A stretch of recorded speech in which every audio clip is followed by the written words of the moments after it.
ನಮಸ್ಕಾರ ಎಲ್ಲರಿಗೂ welcome back to Saga Stories ಮಗ್ಗ ಇಂಡಿಯಾ ವರ್ಸಸ್ ಇಂಗ್ಲೆಂಡ್ ಮೊದಲನೇ ODI ಮ್ಯಾಚ್ ಪ್ರಿವ್ಯೂಗೆ ಎಲ್ಲರಿಗೂ ಸ್ವಾಗತ ಮಗ್ಗ ಏನಾಗುತ್ತೆ ಮೊದಲನೇ ODI ಮ್ಯಾಚ್ ಯಾರು ಗೆಲ್ತಾರೆ ಎಲ್ಲ ಡೀಟೇಲ್ ಆಗಿ ನೋಡ್ಬಿಡೋಣ ಅದಕ್ಕಿಂತ ಮುಂಚೆ ಚಾನಲ್ ಸಬ್ಸ್ಕ್ರೈಬ್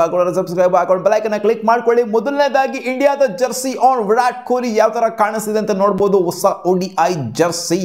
ಆಫ್ಟರ್ ಸುಮಾರು ದಿನ ಆದಮೇಲೆ ನಾವು ODI ನ ಆಡೋದಕ್ಕೆ ಅಂತ ಬರ್ತಾ ಇದೀವಿ ಜರ್ಸಿ ನೋಡಿ ಸಗದಾಗಿ ಕಾಣಿಸ್ತಾ ಇದೆ ಇವಾಗ ಪಿಕ್ಚರ್ ನೋಡಕ್ಕೆ ಸಗದಾಗಿ ಕಾಣಿಸ್ತಿದೆ ಆನ್ ಫೀಲ್ಡ್ ಯಾವ ತರ ಕಾಣಿಸುತ್ತೋ ನೋಡಬೇಕು ನನ್ನ ಪ್ರಕಾರ ಆನ್ ಫೀಲ್ಡ್ ಕೂಡ ಕಡಕಾಗೇನೆ ಕಾಣಿಸುತ್ತೆ ಅಂತ ಕಾಣಿಸುತ್ತೆ ಅಂಡ್ ಇಂಗ್ಲೆಂಡ್ ಅವರು ಅವರ ಅಫಿಷಿಯಲ್ ಪ್ಲೇಯಿಂಗ್ 11 ಫಸ್ಟ್ ODI ಮ್ಯಾಚ್ಗೆ ಅನೌನ್ಸ್ ಮಾಡಿದಂತೂ ಆಯಿತು ಡಿಸ್ಪ್ಲೇ ಮಾಡಿದ್ದು ನೋಡ್ತಿರ್ಬೋದು Ben Duckett Phil Salt Joe Root Harry Brooks ಜೊತೆಗೆ Jos Buttler Livingstone Jacob Bethell Brydon ಅವರು ಆಮೇಲೆ ಜಫ್ರಾಚರ್ ಆದಿಲ್ ಅವರು ಆಮೇಲೆ ಮೆಹಮೂದ್ ಅವರು ಹಾಕ್ಕೊಂಡಿದ್ದಾರೆ ಆಲ್ಮೋಸ್ಟ್ ಒಂಥರ ಈ ಕೋರ್ ಏನಿದೆ T20 ಆಡಿದಂಥ ಕೋರು ಅದನ್ನೇ ಇಳಿಸಿದ್ರೆ ಜೋ ರೂಟ್ ಅವರು ಒಬ್ಬರು ಇಲ್ಲಿ ಅಡಿಷ್ನಲ್ ಆಗಿ ಬಂದಿದ್ದಾರೆ ಅಷ್ಟೇ ಅದನ್ನ ಬಿಡ್ತು ಅಂದರೆ ಇನ್ಯಾವುದೇ ಚೇಂಜಸ್ ಏನು ಕಾಣಿಸ್ತಾ ಇಲ್ಲ T20 ಸೈಡ್ಗೂ ಈ ಸೈಡ್ಗೂ ಸೊ ಜೋ ರೂಟ್ ಎಂಥ ಪ್ಲೇಯರ್ ಅಂತ ಗೊತ್ತಿರೋದನ್ನ ಸಿಕ್ಕಾಪಟ್ಟೆ ಲಾಟ್ ಆಫ್ ಡಿಫ್ರೆನ್ಸ್ನ ಮಾಡುವಂಥ player white ball format ODIs ಅಂತ ಬಂದಾಗ ಜೊತೆಗೆ ಟೆಸ್ಟ್ ಫಾರ್ಮೆಟ್ ಅಂತ ಬಂದಾಗ ಆ್ಯಂಡ್ ಇಂಡಿಯಾ ಒಂದು ಹೆವಿ ಚೇಂಜ್ ಮಾಡಿದೆ ಅದೇ ವರುಣ್ ಚಕ್ರವರ್ತಿನ ಅಫಿಷಿಯಲ್ ಆಗಿ ಒಳಗಡೆ ಕರ್ಕೊಂಬಂದಿದ್ದಾರೆ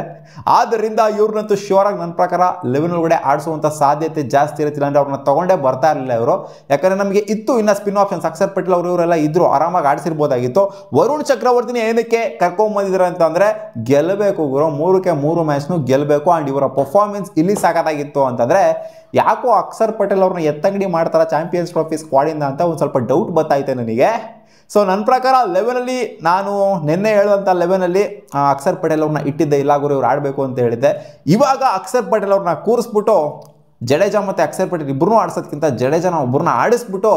ಈ ಕಡೆಯಿಂದ ಪುಷ್ ಕೊಡೋಣ ವರುಣ್ ಚಕ್ರವರ್ತಿಗೆ ಅಂತ ಅನ್ನಿಸಿದೆ 3 ಜನ ಸ್ಪಿನ್ನರ್ಸು ಕುಲ್ದೀಪ್ ಯಾದವ್ ರವೀಂದ್ರ ಜಡೇಜಾ ಜೊತೆಗೆ ವರುಣ್ ಚಕ್ರವರ್ತಿ ಜೆನ್ಯೂನ್ ಸ್ಪಿನ್ನರ್ಸ್ ಆಡ್ತು ಅಂತ ಅಂದರೆ ಈ ಕಡೆ ಹಾರ್ದಿಕ್ ಪಾಂಡ್ಯ ಮೊಹಮ್ಮದ್ ಶಮಿ ಜೊತೆಗೆ ಹರ್ಷದೀಪ್ ಸಿಂಗು ಸೊ ಈ 3 ಜನ ಆಡ್ತು ಅಂದರೆ 6 ಜನ ಲಕ್ಸುರಿ ಆಗೋಗ್ಬಿಡ್ತು ಹೋಗೋರು ಸೊ ನಾನು ಈ ಒಂದು ಬೌಲಿಂಗ್ ಅಟ್ಯಾಕ್ ಜೊತೆಗೆ ಹೋಗ್ತಾ ಇದ್ದೀನಿ ಸೊ ನಿಮಗೆ ಏನು ಅನಿಸುತ್ತೆ ಪ್ಲೇಯಿಂಗ್ 11 ಕಾಂಬಿನೇಷನ್ ವರ್ಕೌಟ್ ಆಗುತ್ತೆ ಅಂತ ಅನ್ನಿಸಿದ್ಯಾ ಅಥವಾ ವರ್ಕೌಟ್ ಆಗಲ್ಲ ಅಂತ ಅನ್ನಿಸ್ತೀಯಾ ಬ್ಯಾಟಿಂಗ್ ಬಗ್ಗೆ ಇದೊಂಥರ ಶಾರ್ಟ್ ಆಗಿದೆ ರಿಷಬ್ ಪಂತ್ ಮತ್ತು ಜಾಸ್ಪಾಲ್ ಕೂತ್ಕೊಬೇಕು ಅಂತ ಅನ್ನಿಸ್ತಾ ಇದೆ ಅದನ್ನು ಬಿಡ್ತು ಅಂದರೆ ಇನ್ನೆಲ್ಲ ಶಾರ್ಟ್ ಆಗೇನೇ ಇದೆ ಸೊ 11 ಕಂಪೇರ್ ಮಾಡ್ತು ಅಂತಂದರೆ ಯಾವುದು ಸಿಕ್ಕಾಪಟ್ಟೆ ಬೆಟರ್ ಆಗಿದೆ ಅಂತ ಕಾಮೆಂಟ್ ಸೆಕ್ಷನಲ್ಲಿ ಹಾಕಿ ಆನ್ ಪೇಪರ್ ನೋಡ್ತು ಅಂದರೆ ಖಂಡಿತ ಇಂಡಿಯಾ 11 ಸಿಕ್ಕಾಪಟ್ಟೆ ಬೆಟರ್ ಆಗಿರುತ್ತೆ ಯಾಕೆ ಅಂತಂದರೆ ಮಸ್ತಾಗಿ ಪರ್ಫಾರ್ಮ್ ಮಾಡಿದರೆ ರೀಸೆಂಟಾಗಂತೂ ಒಂಥರ ನಮ್ಮ T20 ಸೈಡ್ ಏನು ಬಂದಿಲ್ಲ ಇಲ್ಲಿ ಬಂದಿರೋದು ಜೆನ್ಯೂನ್ ODI ಸೈಡೇ ಬಂದಿದೆ ಇಲ್ಲಿ T20ಯ ಪರ್ಫಾರ್ಮೆನ್ಸ್ ನಾವು ನೋಡಿದೀವಿ ಇಂಗ್ಲೆಂಡ್ ಅವರು ಯಾವ ತರ ಪರ್ಫಾರ್ಮ್ ಮಾಡಿದ್ರು ಸಿಕ್ಕಾಪಟ್ಟೆ ಸ್ಟ್ರಗಲ್ ಮಾಡಿದ್ರು ಸ್ಪಿನ್ ಅಗೇನ್ಸ್ಟ್ ವರುಣ್ ಚಕ್ರವರ್ತಿ ಅಗೇನ್ಸ್ಟ್ ಸಿಕ್ಕಾಪಟ್ಟೆ ತಿಳ್ಕಾಡ್ಬಿಟ್ರು ಸೊ ಅದರಿಂದ ನನಗೇನು ಅನ್ನಿಸ್ತಿದೆ ಇಂಡಿಯಾ ಸಿಕ್ಕಾಪಟ್ಟೆ ಬ್ಯಾಲೆನ್ಸ್ಡ್ ಆಗಿ ಕಾಣಿಸ್ತಿದೆ ಇವರಿಗೆ ಕಂಪೇರ್ ಮಾಡ್ತು ಅಂತ ಅಂದಾಗ ನಮ್ಮ RCB ಪ್ಲೇಯರ್ಸ್ ಇಲ್ಲೂ ಕೂಡ 3 ಜನನು ಕೂಡ ಇದ್ದಾರೆ 11 ಅನೌನ್ಸ್ ಆಗಿದೆ ಇವಾಗ ಇದ್ದಾರೆ ಇಲ್ಲಾದ್ರೂ ಮಸ್ತಾಗಿ ಪರ್ಫಾರ್ಮ್ ಮಾಡಲಿ ಅಂತ ಕೇಳ್ಕೊಂತೀವಿ ಅಟ್ಲೀಸ್ಟ್ ಟಕ್ಕರ್ ಕೊಡೋತನಾದ್ರು ಇಂಡಿಯಾಗೆ ಟಕ್ಕರ್ ಕೊಡೋತನಾದ್ರು ಪರ್ಫಾರ್ಮ್ ಮಾಡಲಿ ಅಂತ ಕೇಳ್ಕೊತೀವಿ ಯಾಕಂದ್ರೆ ಸೀರೀಸ್ 4-0 ಏನು ಮಜಾನೇ ಇರಲಿಲ್ಲ ಸೀರೀಸ್ ಅಲ್ಲಿ ಆ ಥರ ಒಂಥರ ಸಿಂಗಲ್ ಹ್ಯಾಂಡಲ್ಲಿ ಹೊಡ್ಕೊಂಡ್ ಬಂದ್ಬಿಟ್ರು ನಮ್ಮ ಇಂಡಿಯಾದವರು ಈ ಒಂದು ಸೀರೀಸ್ ಅಲ್ಲಿ ಅಟ್ಲೀಸ್ಟ್ ಮಜಾ ಕೊಡ್ತಾರೆ ಈ 3 ಮ್ಯಾಚ್ ODI ಸೀರೀಸ್ ಅಂತ ಅನ್ಕೊಂಡಿದ್ದೀನಿ ಓಕೆ ಮ್ಯಾಚ್ ಆಡಾಗಿದೆ 1:15 ಅಂಡ್ ಸ್ಟಾರ್ ಸ್ಪೋರ್ಟ್ಸ್ ಅಲ್ಲಿ ಬ್ರಾಡ್ಕಾಸ್ಟ್ ಆಗುತ್ತೆ ಜೊತೆಗೆ ಡಿಜಿಟಲ್ ಅಲ್ಲಿ ಡಿಸ್ನಿ ಪ್ಲಸ್ ಹಾಟ್ಸ್ಟಾರ್ ಅಲ್ಲಿ ಬ್ರಾಡ್ಕಾಸ್ಟ್ ಆಗುತ್ತೆ ಅದರಲ್ಲಿ ಏನು ಚೇಂಜಸ್ ಇಲ್ಲ ಇನ್ನ ಪಿಚ್ ರಿಪೋರ್ಟ್ ವಿಚಾರಕ್ಕೆ ಬಂತು ಅಂದ್ರೆ ಇಲ್ಲಿ ಓವರ್ ಆಲ್ ಆಗಿ ಪೇಸರ್ಸ್ 70 ವಿಕೆಟ್ ನೆತ್ತಿದ್ದಾರೆ ODIs ಅಂತ ಬಂದಾಗ ಸ್ಪಿನ್ನರ್ಸ್ಗಳು 55 ವಿಕೆಟ್ಸ್ ನೆತ್ತಿದ್ದಾರೆ ಕಂಪ್ಯಾರಿಟಿವ್ಲಿ ಇಬ್ಬರನ್ನ ನೋಡ್ತು ಅಂತಂದ್ರೆ ಪೇಸರ್ಸ್ಗಳೇ ಸ್ವಲ್ಪ ಜಾಸ್ತಿ ವಿಕೆಟ್ಸ್ ಎತ್ತಿರೋದ್ರಿಂದ ಸ್ವಲ್ಪ ಪೇಸರ್ಸ್ಗಳಿಗೆ ಎಫೆಕ್ಟಿವ್ನೆಸ್ ಇರಬಹುದು ಅಂತ ಬಟ್ ವರುಣ್ ಚಕ್ರವರ್ತಿನ ಇವ್ರು ರೀಡೇ ಮಾಡಿದ್ರದೆಲ್ಲ ನೋಡ್ತು ಅಂದ್ರೆ ವರುಣ್ ಚಕ್ರವರ್ತಿಗೆ ನಂಗೆ ಯಾಕೋ ಅನ್ನಿಸ್ತಿದೆ ಮತ್ತೆ ವಿಕೆಟ್ಸ್ಗಳ ಸುರಿಮಳೆ ಬೀಳುವಂಥ ಚಾನ್ಸಸ್ ಇದೆ ಆ್ಯಂಡ್ ಇಂಗ್ಲೆಂಡ್ ಅವರು ಸ್ಪಿನ್ನರ್ಸ್ಗೆ ಸ್ಟ್ರಗಲ್ ಮಾಡುವಂಥ ಚಾನ್ಸಸ್ ಏನೇ ಎದ್ದೆದ್ದಿ ಕಾಣಿಸ್ತಾ ಐತೆ ಮಗ ಆ್ಯಂಡ್ ಇಲ್ಲಿ ಆಡಿರುವಂಥದ್ದು ಓವರ್ ಆಲ್ ಆಗಿ ಇಂಡಿಯಾದವರು 6 ಮ್ಯಾಚಲ್ಲಿ 4 ಮ್ಯಾಚ್ನ ಇಂಡಿಯಾದವ್ರು ಗೆದ್ದಿದ್ದಾರೆ 2 ಮ್ಯಾಚ್ನ ಇಂಡಿಯಾದವರು ಸೋತಿದ್ದಾರೆ ಇಲ್ಲಿ ಇಂಟ್ರೆಸ್ಟಿಂಗ್ ಏನು ಅಂತಂದರೆ 4ಕ್ಕೆ 4 ಮ್ಯಾಚ್ ಇಂಡಿಯಾ ಗೆದ್ದಿದ್ರಲ್ಲ ಅದು 4 ಮ್ಯಾಚ್ನು ಕೂಡ ಆಸ್ಟ್ರೇಲಿಯಾ ಮೇಲೆ ಬಂದಿದೆ ಬೇರೆ ನೇಷನ್ ಮೇಲೆ ಬಂದಿಲ್ಲ 1 ಮ್ಯಾಚ್ನ ಸೌತ್ ಆಫ್ರಿಕಾ ಮೇಲೆ ಸೋತಿದ್ದಾರೆ 1 ಮ್ಯಾಚ್ನ ಶ್ರೀಲಂಕಾ ಮೇಲೆ ಸೋತಿದ್ದಾರೆ ಓವರ್ ಆಲ್ ನೋಡ್ತು ಅಂತಂದರೆ ಈ ಒಂದು ನಾಗ್ಪುರ್ ಸ್ಟೇಡಿಯಮಲ್ಲಿ ಆಗಿರುವಂಥದ್ದು ODIs 9 ODI ಮ್ಯಾಚು ಅದರಲ್ಲಿ 6 ಮ್ಯಾಚ್ನ ಗೆದ್ದಿರೋದು ಬ್ಯಾಟಿಂಗ್ ಸೆಕೆಂಡ್ ಆಡಿದವರು 3 ಮ್ಯಾಚ್ನ ಗೆದ್ದಿರೋದು ಬ್ಯಾಟಿಂಗ್ ಫಸ್ಟ್ ಆಡಿದವರು ಇಂಟ್ರೆಸ್ಟಿಂಗ್ ಏನು ಅಂತಂದರೆ ಇಲ್ಲಿ ಟಾಸ್ ಗೆದ್ದವರು ಮೆಜಾರಿಟಿ ಆಫ್ ದ ಮ್ಯಾಚಸ್ಗಳನ್ನ ಸೋತಿದ್ದಾರೆ ಟಾಸ್ ಗೆದ್ಬಿಟ್ಟು ಏನೇನೋ ಆಯ್ಕೆ ಮಾಡ್ಕೊತಾರೆ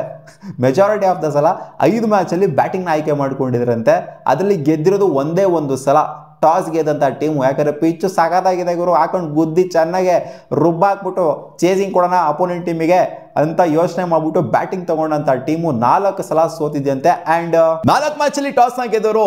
ಬೌಲಿಂಗ್ ಆಯ್ಕೆ ಮಾಡ್ಕೊಂಡಿದ್ದಾರೆ. ಅದರಲ್ಲಿ 2 ಮ್ಯಾಚ್ನ ಗೆದ್ದರೆ 2 ಮ್ಯಾಚ್ನ ಸೋತಿದ್ದಾರೆ. ಒಟ್ಟಲ್ಲಿ ಓವರ್ ಆಲ್ ಆಗಿ ನೋಡ್ತು ಅಂತ ಅಂದರೆ ಮೆಜಾರಿಟಿ ಆಫ್ ದ ಮ್ಯಾಚ್ನ ಟಾಸ್ ಗೆದ್ದಿರುವಂಥ ಟೀಮು ಸೋತಿದ್ದಾರೆ, ಟಾಸ್ ಸೋತಿರೋ ಅಂಥ ಟೀಮು ಗೆದ್ದಿದ್ದಾರೆ 9 ಮ್ಯಾಚಲ್ಲಿ. ನೋಡೋಣ ಅದೇನಾಗುತ್ತೆ ಅಂತ. ಒಟ್ಟಿನಲ್ಲಿ ನಾಗ್ಪುರಲ್ಲಿ ರೀಸೆಂಟಾಗಿ ಟೆಸ್ಟು ಕೂಡ ಆಯಿತು, ನೋಡ್ತೀರಾ ಹಿಂಗಿರುತ್ತೆ ಅಂತ ಸೀನು.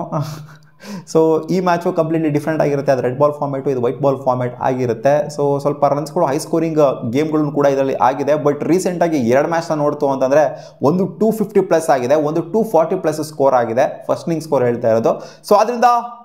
ಒಂದು ನ್ಯೂಟ್ರಲ್ ಸ್ಕೋರ್ ಬಂದರೂ ಬರ್ಬೋದು ಅಥವಾ ಹೈ ಸ್ಕೋರ್ ಬಂದರೂ ಬರ್ಬೋದು ಅನ್ನೋ ಒಂದು ಅಭಿಪ್ರಾಯ ಇದೆ. ಒಟ್ಟಲ್ಲಿ ಒಂದು 250+ ಬರ್ಬೋದು ಅಂತ ಅಂದ್ಕೊಂಡಿದ್ದೀನಿ average first inning score. England batting ಆಡ್ತು ಅಂದರೆ ಯಾಕೋ ನನಗೆ ಇವರು ಸ್ಪಿನ್ನಿಗಿನಿಗೆಲ್ಲ ತಗಲಾಕೊಂಡ್ಬಿಡ್ತು ಅಂತಂದರೆ ಯಾರು 150+ ಯಾರು ತಗಲಾಕೊಂಡ್ಬಿಡ್ತಾರೆ ಅಂತ ಡೌಟ್ ಹೊಡಿತಾ ಇದೆ. ಇಂಡಿಯಾ ಬ್ಯಾಟಿಂಗ್ ಅಂತೂ ನನಗೇನೋ ಅನ್ಡೌಟೆಡ್ಲಿ ಕನ್ವಿನ್ಸಿಂಗ್ ಆಗಿ ಕಾಣಿಸ್ತಿದೆ, ಬೌಲಿಂಗು ಕೂಡ ಕನ್ವಿನ್ಸಿಂಗ್ ಆಗಿ ಕಾಣಿಸ್ತಿದೆ. ಸೊ ನನಗೇನೋ ಹೇಳ್ಬೋದು ಇವರು ಫಸ್ಟ್ ಮ್ಯಾಚ್ನ ಇಂಡಿಯಾ ಸಲೀಸಾಗೆ ಇಂಗ್ಲೆಂಡ್ ಮೇಲೆ ಸಾಧಿಸ್ತಾರೆ ಅಂತ ಅನ್ನಿಸ್ತಾ ಇದೆ. ಕಂಪ್ಯಾರಿಸನ್ ಮಾಡ್ತು ಅಂತಂದರೆ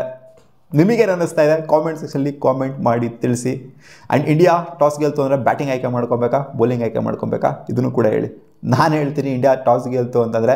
ಬ್ಯಾಟಿಂಗ್ ಆಯ್ಕೆ ಮಾಡ್ಕೊಳ್ಳಿ ಅಂತ. ಯಾಕಂದರೆ